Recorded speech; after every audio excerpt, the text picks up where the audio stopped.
ዘመናዊነት ኑሮን ማቅለል ነው።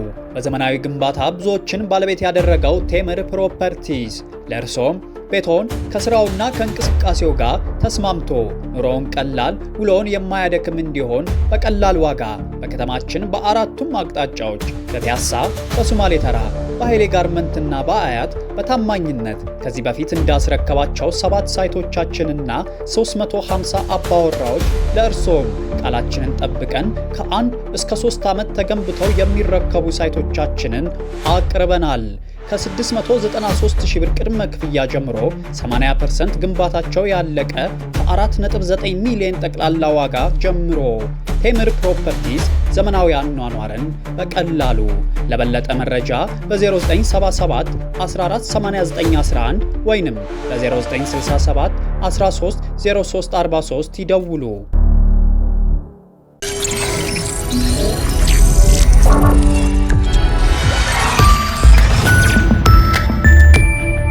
ይህ አዋዜ ነው። የዕለቱን ዋና ዋና ዜና እናቀርባለን። በላይ በቀለ ነኝ። እስራኤል በጋዛም የአየር ድብደባ መፈጸሟ ተነገረ። የእስራኤል መከላከያ ሚኒስቴር የጋዛ ወታደራዊ ዘመቻውን እንደሚያሰፋ ማስታወቁን ተከትሎ ነው የአየር ጥቃቱ የተፈጸመው ተብሏል። ሐማስ በበኩሉ እስራኤል የተኩስ አቁም ስምምነቱን እየጣሰች ነው ሲል ከሷል። የእስራኤል ታንኮችና የጦር አውሮፕላኖች በጋዛ የተጠናከረ ዘመቻ ሲከፍቱ ጠቅላይ ሚኒስትር ቤንያሚን ኔታንያሁ ደግሞ በሃንጋሪ ጉብኝት መጀመራቸው ተሰምቷል። ዓለም አቀፉ የወንጀል ችሎት ያወጣባቸውን የእስር ማዘዣም ወደ ጎን በመተው ለ4 ቀናት ጉብኝት ቡዳፔስት መግባታቸውን ዘገቦች ማምሻውን አመልክተዋል። የቅርብ ወዳጃቸው እንደሆኑ ከሚነገርላቸው የሃንጋሪ ጠቅላይ ሚኒስትር ቪክቶር ኦርባን ጋር እንደሚገናኙ ሲጠበቅ እግረ መንገዳቸውንም ዓለም አቀፉ የወንጀል ችሎት አይሲሲን ያወግዛሉ ተብሎ ይጠበቃል። ኔታንያሁ በጋዛ ሰርጥ የጦር ወንጀል ፈጽመዋል በሚል ነው አይሲሲ የእስር ማዘዣም ያወጣባቸው። የሐማስ መሪዎችም ላይ እንዲሁ። አሁን የሚቀበሏቸው የሃንጋሪ ጠቅላይ ሚኒስትር የፍርድ ቤቱን ውሳኔ በግንባር ቀደም ካወገዙ መሪዎች መካከል ናቸው ተብሏል። ጠቅላይ ሚኒስትር ቤንያሚን ኔታንያሁ ዛሬ ወደ ሃንጋሪ ሲጓዙ ጦር ኃይላቸው ደግሞ በጋዛም አዲስ ሰፊ ዘመቻ መክፈቱ ይነገራል። የእስራኤል ታንኮችና የምድር ኃይል ወደ ማዕከላዊና ምስራቃዊ ጋዛ የመስፋፋት ዘመቻ ሲጀምር የጦር አውሮፕላኖቻቸው ደግሞ ከሌሊት ጀምሮ በተመረጡ አካባቢዎች ድብደባ መፈጸማቸውን የፈረንሳይ ዜና አገልግሎት ዘግቧል። ዛሬ ጃባሊያ በተባለች ሰሜናዊ ከተማም የእስራኤል አውሮፕላኖች በፈጸሙት አዲስ ድብደባ በጥቂቱ 19 ፍልስጤማውያን መገደላቸው ታውቋል።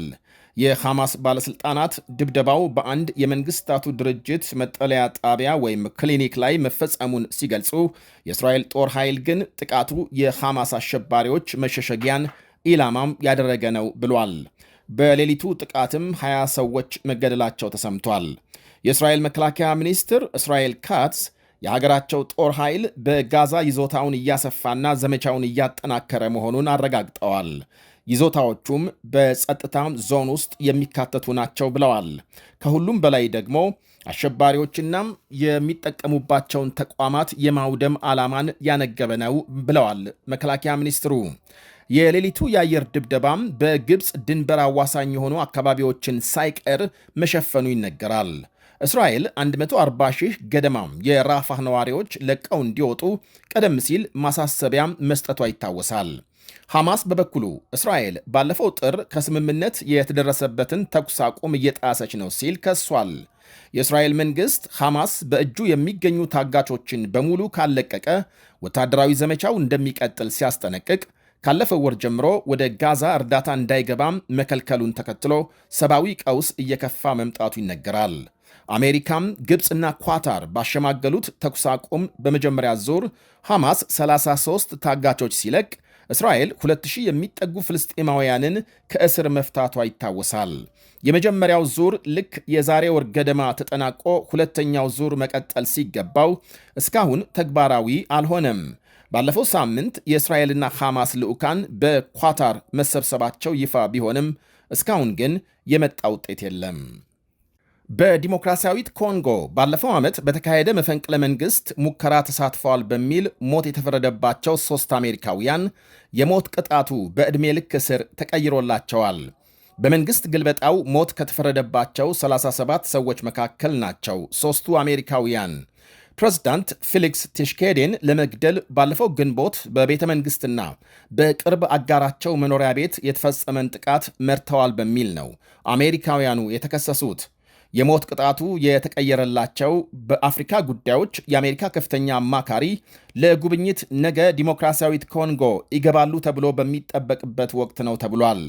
መፈንቅለ መንግሥቱን መርቷል የተባለው አሜሪካዊው የኮንጎ ተወላጅ ክርስቲያን ማላንጋ ዘመቻውን ሲመራ መገደሉ ይነገራል። 51 ተከሳሾች በወታደራዊ ፍርድ ቤት ቀርበው 14 ነፃ ሲለቀቁ ቀሪዎቹ ተፈርዶባቸዋል። የኒጀር ወታደራዊ መሪዎች በመፈንቅለ መንግሥት ያሰሯቸውን ሚኒስትሮችና ሌሎች ባለሥልጣናትን መፍታታቸው ተነገረ። ከ2 ዓመት በፊት በመፈንቅለ መንግሥት ካሰሯቸውና ዛሬ ተለቀዋል ከተባሉት 50 የቀድሞ አመራሮች መካከል የመከላከያ የነዳጅና የገንዘብ የቀድሞ ሚኒስትሮች እንዲሁም ከፍተኛ ወታደራዊ መኮንኖች ይገኙበታል። ሆኖም በቁም እስር ላይ የሚገኙት የቀድሞ የሀገሪቱ ፕሬዝዳንት መሐሙድ ባዙም ዛሬ ከተለቀቁት ባለሥልጣናት ዝርዝር ውስጥ የሉም። አሁን በሥልጣን ላይ ያለው ወታደራዊ መንግሥት ባለሥልጣናቱን የለቀቀው በሀገሪቱ እርቅ ለማምጣትና የሕዝብ ድጋፍ ለማግኘት ማቀዱን ያመለከተ ነው ብለዋል የተለያዩ ወገኖች።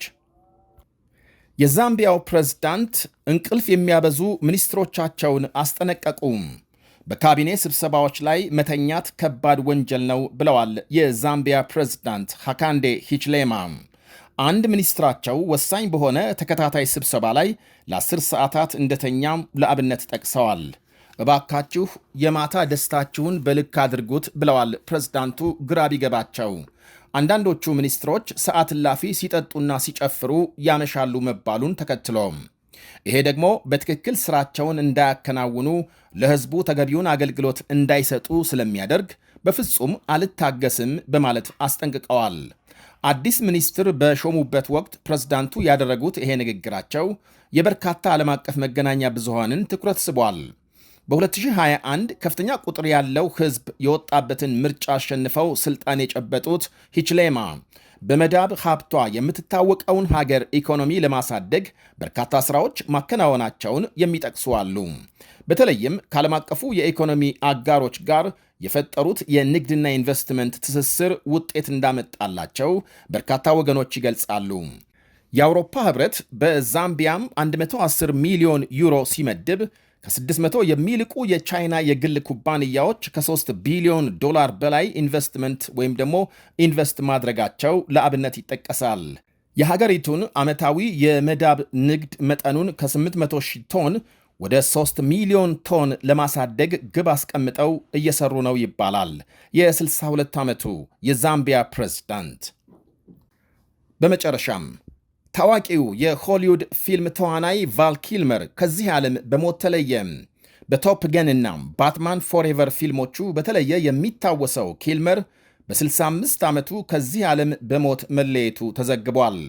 በ1980ዎቹና 90ዎቹ ከዓለማችን ገናና የፊልም ተዋንያን መካከል አንዱ የነበረው ቫል ኪልመር በሳንባ በሽታ መሞቱን ሴት ልጁ ለመገናኛ ብዙሃን ገልጻለች።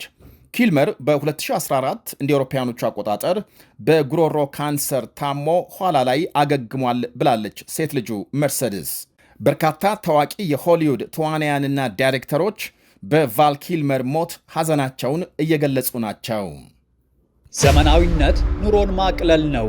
በዘመናዊ ግንባታ ብዙዎችን ባለቤት ያደረገው ቴምር ፕሮፐርቲስ ለእርሶም ቤቶን ከስራውና ከእንቅስቃሴው ጋር ተስማምቶ ኑሮውን ቀላል ውሎውን የማያደክም እንዲሆን በቀላል ዋጋ በከተማችን በአራቱም አቅጣጫዎች በፒያሳ፣ በሶማሌ ተራ፣ በኃይሌ ጋርመንትና በአያት በታማኝነት ከዚህ በፊት እንዳስረከባቸው 7 ሳይቶቻችንና 350 አባወራዎች ለእርሶም ቃላችንን ጠብቀን ከ1 እስከ 3 ዓመት ተገንብተው የሚረከቡ ሳይቶቻችንን አቅርበናል። ከ693 ሺህ ብር ቅድመ ክፍያ ጀምሮ 80% ግንባታቸው ያለቀ ከ4.9 ሚሊዮን ጠቅላላ ዋጋ ጀምሮ ቴምር ፕሮፐርቲስ ዘመናዊ አኗኗርን በቀላሉ። ለበለጠ መረጃ በ0977 148911 ወይንም በ0967 13 0343 ይደውሉ።